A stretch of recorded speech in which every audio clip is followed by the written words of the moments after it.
Here, Fidel Castro. Yeah, Fidel. The devil himself. Well, I was the only Spanish television newscaster who was able to interview him in 65 years. He did not give any interview to anyone who spoke Spanish, and he did to me. How do you describe your upbringing and your career before politics? I was born in Miami in 1961. I'm the daughter of political refugees who had to come to the United States, for us, the best country on earth, and gave us the opportunity to live here and to prosper here. So in 1983, I was able to have the opportunity to be an international correspondent.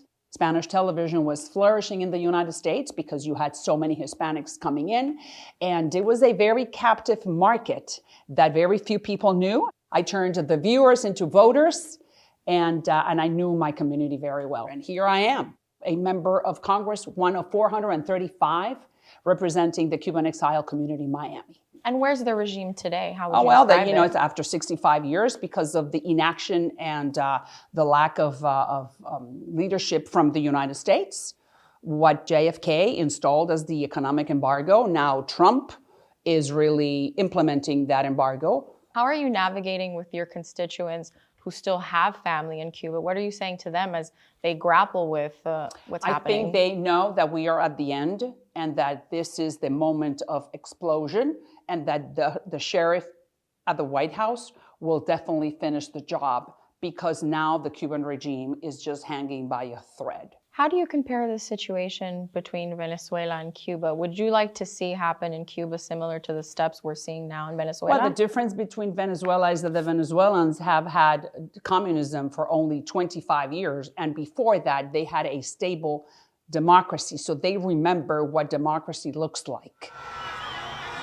And they had a very strong opposition leader called MCM, Maria Corina Machado. So she could lead the opposition forces, because she did it. She proved to the world 2 years ago that they had won the elections.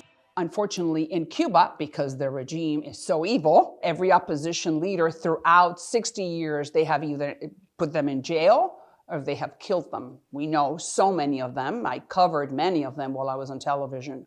So Cuba is a different model, but they have the Cubans, they have my community to help with reconstruction. Have you spoken to Secretary of State Rubio about the plans for Venezuela and Cuba as well? He has said it clearly. It's you stabilize, you restore, and then you transition. The United States is not in the business of colonizing or oppressing or making any territory their own. The United States is in the business of liberating. And that's what we did. Right now, the U.S. is still deporting people, though, to Cuba and to Venezuela. Do you think they should? Do you support that? Of course not. That's a mistake. We should not be doing that.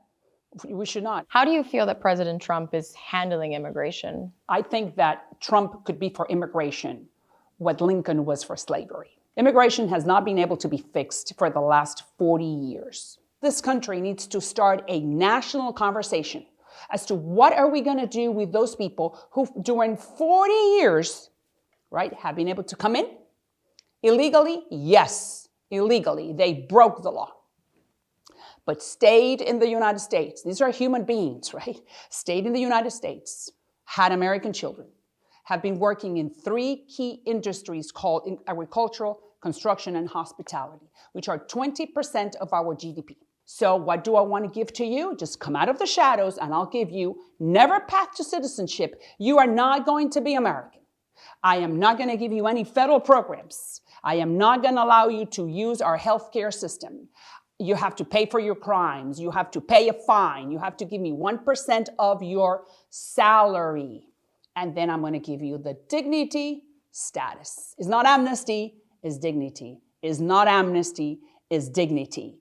And that's what President Trump could definitely be the one signing that law. Do you think the president understands this, though, as he continues to do I this think mass he's understanding deportation? more and more. I think the president understands more and more.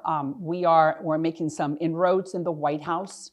I think there was a misunderstanding among some of his advisors. Do you worry, though, that he is getting bad advice in his administration? I think that Trump is the only elected official in the White House, him and Vance. He's the responsible one. Have you told him yourself the areas you disagree with him on this? Listen, I have had very deep conversations with very important people. When you say important people, would you say high people in his administration, in the White House that you've had these discussions Listen, with? the White House understands that they need to look at immigration right now, that the border has been sealed. No one is coming in because the new sheriff in town. So now that same sheriff needs to finish the job